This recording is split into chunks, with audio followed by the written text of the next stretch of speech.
Assalamualaikum warahmatullahi wabarakatuh. Waalaikumsalam warahmatullahi wabarakatuh. Oke, apa kabar semuanya? Alhamdulillah, luar biasa. Allahu Akbar. Di sini kakak ingin memperkenalkan diri di SD ini. Mas berapa? SD Okarnia kelas 5. Ya, perkenalkan nama kakak ya, panggilnya ya. Kakak tuh. Iya, nama kakak. Itu tua sekali ya, Gi. Kenapa kalian gitu sih?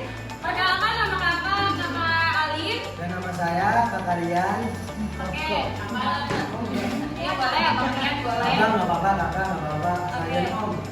Hari ini kita akan belajar tentang desain pembelajaran PAI. Namun sebelum itu kita bakal jelasin nih, karena metode pembelajaran yang kita pakai ini metode turnamen games, tim games turnamen.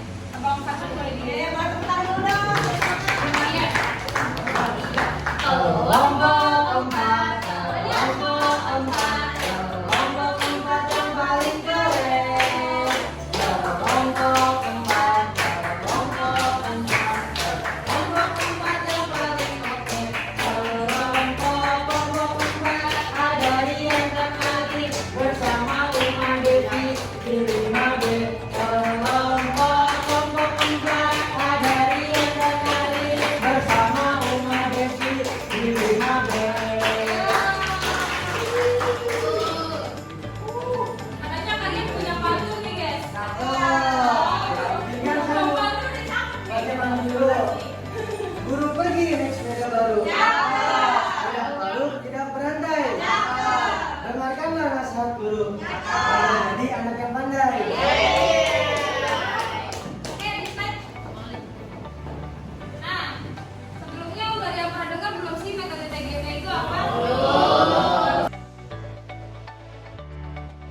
Metode pembelajaran TGP itu atau Tips Game Turnamen adalah suatu pendekatan pembelajaran yang menggunakan elemen kompetitif dan kolaboratif. Metode ini dirancang untuk meningkatkan partisipasi aktif siswa dalam proses pembelajaran dan memotivasi mereka untuk belajar melalui permainan dalam metode TGP. Siswa akan dibagi menjadi tim kecil yang akan berkompetisi dalam turnamen permainan pembelajaran. Nah, gimana sih langkah-langkahnya dalam metode ini?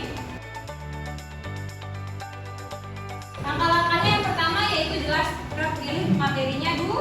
Kalau kita bikin metode tapi nggak ada materinya sama aja bohong dong. Yang kedua itu pembentukan tim. Jadi nanti kalian akan bekerja sama dalam tim kalian. Yang ketiga itu ada desain pembelajaran permainan. Desain permainan itu nanti bakal kakak jelasin. Itu aja kak? Enggak dong. Yang itu ada pelaksanaan permainan. Setelah dirancang, setelah dibikin kelompoknya, dilaksanakan. Yang terakhir itu evaluasi dan diskusi akhir. Nah, manfaat metode ini apa aja sih? Metode ini bisa meningkatkan hasil belajar, meningkatkan motivasi, dan mengembangkan keterampilan sosial. Pertama, meningkatkan partisipasi dan motivasi, meningkatkan pemahaman dan penerapan. Yang ketiga yang paling penting, mendorong kerjasama tim. Kekurangannya itu paling hanya ada sedikit banyak dan kurang cocok untuk materi yang rumit. Buat materi-materi kimia, fisika, aduh, jangan pakai ini deh. Ribet, hitung-hitungannya lama. Kecuali yang maju Albert Einstein tuh bisa. Nah, mungkin dari metode ini ada yang mau ditanyain dulu? Yang lama kelebihannya ada yang tahu nggak ya? Kelebihannya ada satu, meningkatkan partisipasi dan motivasi. Yang kedua, meningkatkan pemahaman dan penerapan. Yang ketiga, ada mendorong kerjasama tim. Diterapkan sama kakak kalian. Ya, jadi di sini kita semua anak-anak akan menjelaskan desain pembelajaran PAI. Ya, untuk bahan.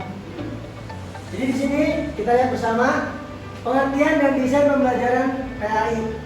Desain pembelajaran dapat dimaknai dari berbagai sudut pandang, misalnya sebagai disiplin, sebagai ilmu, sebagai sistem, dan sebagai proses, sebagai disiplin.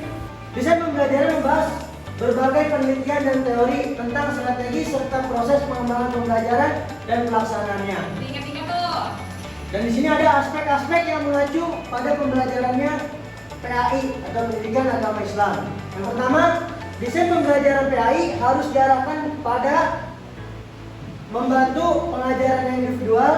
Dan yang kedua, desain pembelajaran memiliki beberapa fase, yaitu long range dan terpisah. Dan yang ketiga, pembelajaran PAI yang didesain secara sistematis dapat mempengaruhi individu peserta didik. Dan yang keempat, desain pembelajaran PAI harus didasarkan pada pengetahuan peserta didik yang belajar. Dan ini ada pun strategi desain pembelajaran PAI. Yang pertama, strateginya penguatan atau penataan budaya sekolah sebagai basis formal pendidikan agama Islam. Nah, yang kedua, materi PAI harus menjadi perekat bagi materi pembelajaran yang lain melalui interaksi, substansi, materi PAI yang muatannya harus menyentuh ranah kognitif, afektif, dan psikomotorik peserta didik. Dan ketiga, keterpaduan PAI antara pendidik, orang tua, dan masyarakat dalam membenahi situasi dan kondisi keberagaman peserta didik. Dan yang keempat, profesionalisme tenaga pendidik di bidang PAI harus diutamakan. Dan yang kelima, adanya pendekatan aspek kecerdasan moral spiritual, yaitu sikap fleksibel, spontan, dan aktif, memiliki kesadaran yang tinggi, mampu menghadapi dan memanfaatkan penderitaan dan rasa sakit, hidup dari visi dan nilai-nilai, menghindari hal-hal yang tidak diperlukan yang menimbulkan kerugian, berpandangan holistik, bertanya dan mencari jawaban secara mendasar, serta bekerja melawan konvensi. Karakteristik mendesain pembelajaran PAI. 1. Desain pembelajaran PAI yang berorientasi pada peserta didik. Pendekatan pembelajaran yang berorientasi pada peserta didik merupakan suatu pendekatan penting yang harus dikembangkan pada pembelajaran PAI di sekolah. Nah, yang kedua, desain pembelajaran PAI berorientasi pada tujuan pembelajaran merupakan salah satu aspek yang mendasar pada pembelajaran PAI. Tujuannya, pembelajaran harus menjadi pokok pertimbangan dalam mendesain pembelajaran PAI, terutama terkait dengan materi ajar PAI, peserta didik, pendekatan metode, media, dan evaluasi pembelajaran. Nah, yang ketiga, desain pembelajaran PAI berorientasi pada pengembangan kinerja peserta didik. Desain pembelajaran PAI haruslah berorientasi pada pengembangan dan perbaikan kinerja peserta didik dengan tujuan untuk meningkatkan kualitas pembelajaran PAI. Nah, yang keempat, desain pembelajaran PAI berorientasi pada hasil yang dapat diukur. Kesalahan dalam menggunakan instrumen pengukuran hasil belajar dapat merugikan peserta didik. Guru idealnya dapat mengembangkan instrumen pengukuran hasil belajar PAI yang tepat, valid, dan dapat dipercaya atau reliable.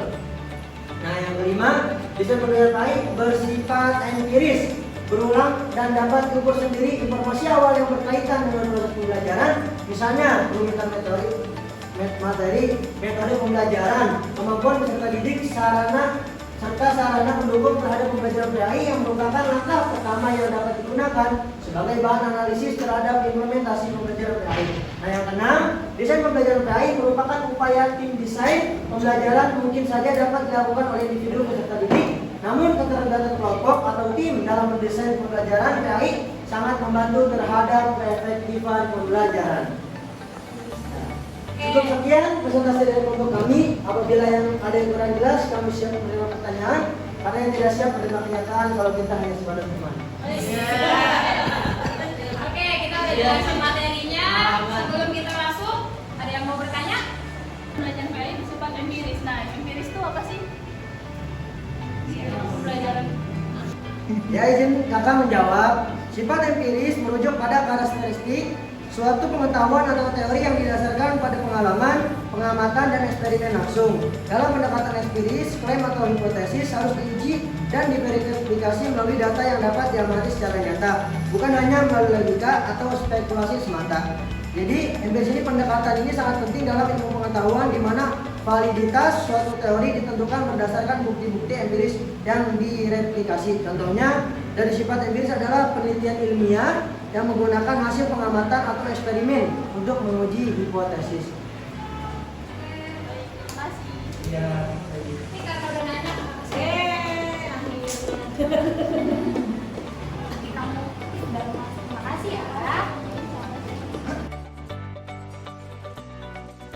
1, 2, 3.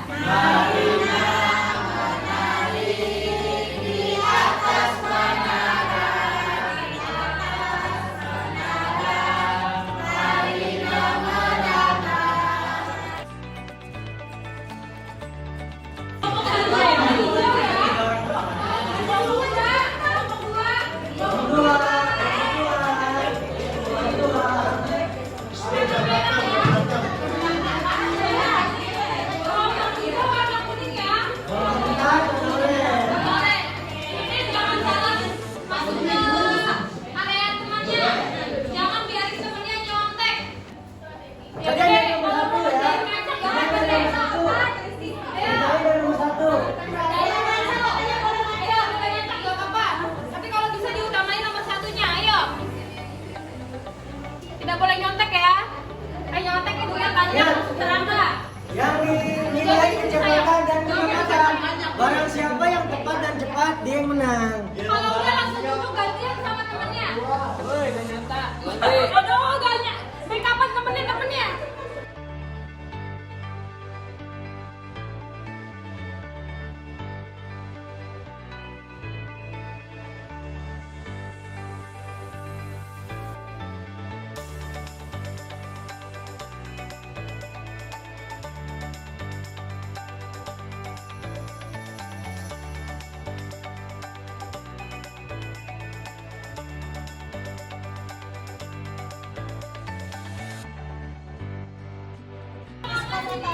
Ayo.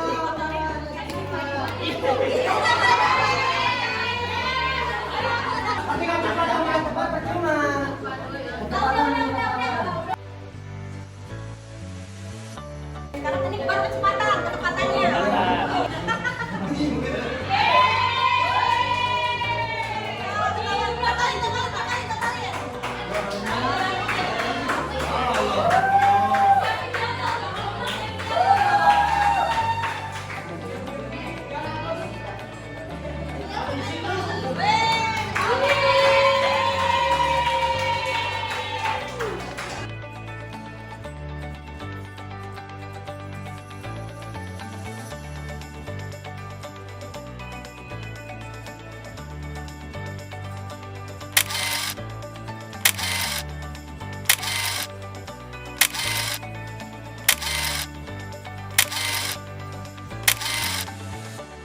Sebelum kita akhiri, Saya mau baca pantun dulu. Boleh.